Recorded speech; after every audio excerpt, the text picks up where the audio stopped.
tayo nito. Balatan natin yung buko. Madali lang to guys. Sa mga hindi pa marunong, ganyan mo lang. Linyahan nyo lang. Tapos, okay lang yan. Mas maganda talaga guys pag may tinanim tayo. Hindi na tayo bibili ng mga katulad nito, nyog. Diba? Balat na lang tayo ng kuwan. Ayan.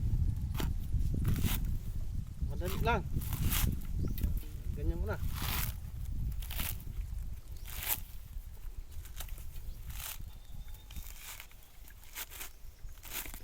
Diba? Saglit lang. Ito pa isa. Ito pinakamalaki. Subukan natin to. Okay. Ganyan mo lang. Maglinya ka lang muna. Ganyan. Hanggang dito sa dulo. Para pag tusok mo dito. Pag diretso siya. Matanggal siya diretso. Yeah, tingnan nyo. 1, 2, 3, go. O, diba? Diretso siya. Kahit hindi mo na ganyan-ganyanin sa kuwan, puwitan niya.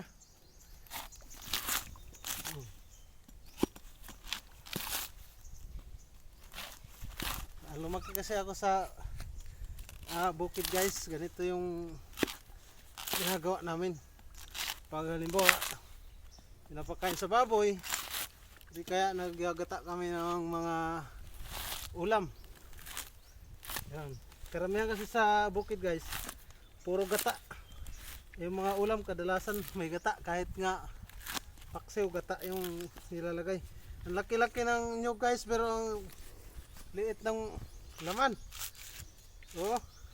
Mas malaki pa yung kaninang isa. Dalawa, meron tayong dalawa. Dali natin to sa bahay mamaya. Ganyan, ganito.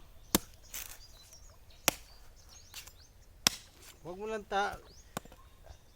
itakin yung kuwan mo guys, kamay.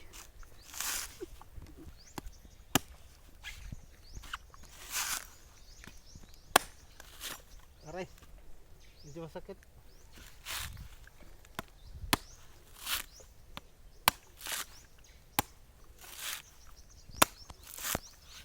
Diba? Saglit lang.